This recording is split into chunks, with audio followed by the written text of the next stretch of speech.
$. man vidéo bu ma déglu TFM. waaw bi nga seetaan. directeur il n'existe nulle part là où on parle de 7 milliards. waaw xam nga moom. non déglu ma rek non man xam nga communication ñaar la. waaw ba ñett elle est synallagmatique. la communication est synallagmatique et écrit et oral. waaw moom laa xam nga tey. et oralité bi face à face am boobu mu amoon TFM. waaw suivi. waaw xam nga tey laaj nañ ko ci wàllum dette cassée bi bañ ko laajee ci affaire rapport Cour des comptes moom weddiwul rapport bi. dafa confirmé. waxuma ne confirmé na mais weddiwul aussi rapport. déglu ma moom lu mu wax dafa leer. lan la wax. dafa ne nee nañ jox nañu rôle FMI sax dafa ne ko pour valider ay sàcc wala ay cachet ay non rôle FMI day ñëw évaluer xool li nga wax ndax dëgg la wala dëgg après moom su paree def ko yóbbu conseil d'administration mooy xool ndax ñii war nañu am financement ndax war nañu am financement mais xoolal yow depuis kañ 1 an ñu ngi def coq à l'âne di jéem a charmer FMI pour FMI financer ba tey FMI nangu joxe xamal ne kon gars yi saa waay FMI amu ci ñoom confiance nañ waxante dëgg rek te yàlla tax affaire bi question de confiance la loo xamante c'était déjà prêt 1,8 milliard de dollars boo xamante ne président Macky Sall presque lijjanti na ko ba pare teg ko sur la table mais FMI lu leen wax nee na leen nañ indi luy mën a ragal ne faux chiffre am na après xool ñu xoolal seen programme bi suñ ko xoolee après ñoom nag suñu ramassé lu dinañ ko yóbbu pour que ñu xool exactement ndax ñi war nañ am finance ndax war nañu am financement donc c'est clair et transparent bëgg a ñëw fii di ñuy rey ak ay waxi dette ainsi de suite te ñu ñëpp xam nañ ne aussi la dette publique le plus profond de la dette publique xam nañ ñu demee ñaar dette principale moo am ak dette contingente dette principale c'est la dette signée par l'État du Sénégal et la dette contingente c'est la dette signée par les entreprises par les corps parapublics comme Port Sénélec AIBD yeneen agent yeneen directions yi nga xam ne c'est des parapublics mais dette boobu noonu soo ko jëlee dugal ko ci dette mu ngi mel ni yow yaa ngi jigéen ci télévision bi directeur bi am na endettement ci télévision pour jënd ay logistique yow nga war a lebi mu ñëw mu signal la garantie ne yow war nga leb parce que daf la defal virement mais est-ce que dette boobu ça concerne la télé je te pose une question est-ce que cette dette ça concerne la télé. yow laay développé. non je te pose une question. non tey maay laaj. non déet maay laaj mais xam nga ne la dette là ne concerne pas la télé parce que soo ko fayul yow yaay banque yow la banque di topp yow la banque bi di topp et loolu am na fii par exemple mes camarades du haut conseil bi ma nekkoon haut conseil xam nga tas nañ ko. mais am na ñoo xamante ne bu ñuy defi dette dañoo jël décret bi nga xam ne état Sénégal moo ko signé boole ko ak note d'approbation bi nga xam ne ACP bi daf koy signé ñu dem yóbbu ko ci banque bi donc dañ ko institution bi moo ko garanti woon garantie nag ne veut pas dire que yow yaa leb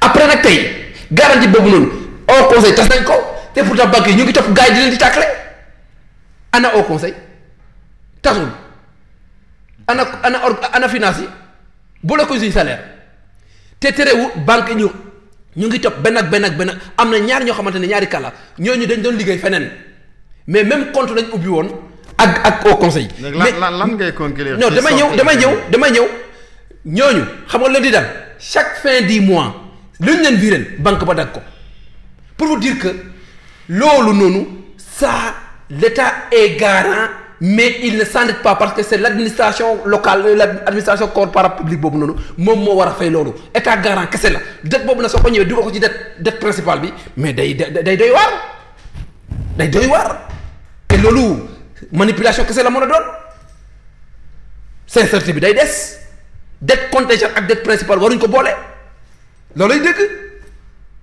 affaire bi nii la demee nag ceeb bi nii lañ ko lakkee loolu tax lakk nañ image Sénégal dañ doon soxor loolu tax tubaab lu muy wax rek le malheur que l'on choisit sur la tête de quelqu'un préfère elle-même choisir sa propre victime yéen a nekk bor ma cay fanaan yéenoon nañ pour écorner l'image du président Macky Sall et malheureusement image Sénégal moo écorné wu image Sénégal moo yàqu ba tax topp marché yi CEDEAO bi di def ay levée de fonds rek di rey suñu bopp ay dettes yoo xamante ne ay 6% ay 7% di rey suñu bopp. waaw mais bu ñu ñëwee fekk réew ci 4e sous-sol benn réew ban réew moo ne quatrième sous-sol yow kam nga wax yooyu noonu. mais le premier ministre moo ko wax. fond politique yi anam moom premier ministre moo doon wax ne. du ma sa premier ministre mais xam nga tey moom leader Pastef déglu ma rek déglu ma non damay topp lu mu doon wax. xam nga tey kaddu premier ministre kaddu la goo xamante ne kaddu gu officiel lañ koy considérer. non man kaddu politicien laa gis man kese premier ministre. man parce que le premier bu demee ba ne réew mi ñoom. man bokk ci gouvernement considéré ma ko premier ministre man un homme politique un politicien laa ko considéré man Samba Ndong. waaw mais man il n'est pas mon premier ministre. ah man j'ai pas de premier ministre. non si Samba man j'ai pas de. non mais tu Samba Ndong tu es sénégalais. ñoom moom nekkul Sénégalais Macky Sall du président. non xaaral amoo droit boobu non xaaral xam nga tey accepte ceci non accepté lu ma ko loolu. comme yow it du ma la ko accepté. man accepté ma loolu man. de pourquoi tu n'es pas sénégalais. je suis sénégalais kenn ëpp la ma sénégalais mais gëw ma ko. mais le premier Ousmane Sonko. man ne la homme politicien le premier ministre de tous les sénégalais moom moo dem ba université. nee nañ gars yi différencier homme politique Ousmane Sonko ak premier ministre Ousmane Sonko. moom waaw mais ça n'empêche quand non Samba quand mais Samba. non casquette politique laa ko xam ne moom laa ko jàppee jeex na. waaw mais ba décret nommé ko premier ministre. après. da nga ko reconnaître. de quoi je me mêle. da nga ko reconnaître. de quoi je me mêle avec ces décrets. mais sénégalais nga. non de quoi je me mêle. mais lu tax nga wax loolu Samba. de quoi je me mêle. de quoi je me mêle. mais sénégalais nga. après. mais tey boo nekkee je suis obligé man ma gëm ne moom premier ministre la. mais est-ce que accepté nga tey le président Bassirou Diomaye Diakhar Faye et le président de tous les Sénégalais. loolu nangu naa ko sama président la. mooy sa président. sam nangu naa ko mais moom nangu ma premier ministre la ni nga ko nangoo. même titre boobu noonu. nangu ma ko moom décret la nangu ma ko décret président mooy xool coobare mu nommé. waaw mais président man reconnaître ma ko nangu ma ko jeex na kay ban baax jooju jarul wax mu sori. bu ma gëm loolu ma gëm c'est grave hein. lan moo fi grave. mais un premier ministre Samba Ndong ne reconnaître. rasulillah sallallahu alayhi wa sallam moo gën ci mbindeef yàlla def ko wax ne kii c'est le seul et le dernier et le plus grand des prophètes am na ñu ko gëmul nga bëgg ma gëm Ousmane Sonko. mais waxuma nga gëm. non bàyyi ma wax jooju loolu mais maanaam c'est le premier ministre. ma ne loolu débat gëmuma ko je suis obligé de gëm Ousmane Sonko gëmuma ko mooy kan ba ma koy gëm rasulillah sallallahu alayhi wa sallam le dernier et le plus grand des prophètes le seul le dernier et le plus grand des prophètes.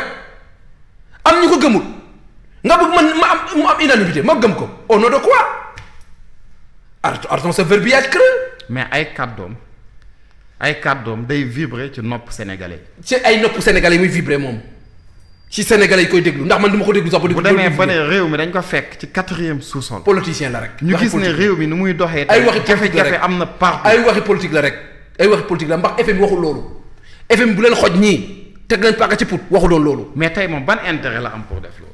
politique amaan na. non mais xam nga tey même bu nee politique munoo def loo xam ne da ngay tirer balle ci sa tànk. mais loolu am xam nga nag effet bu mu dafa am ci communication yow ñu jàng nañ communication am na les rétrocontrôles positifs am na rétrocontrôle négatif nee na information saa yi boo koy génnee canal bu muy jaar ak kuy nekk récepteur bi émetteur bi ak récepteur bi.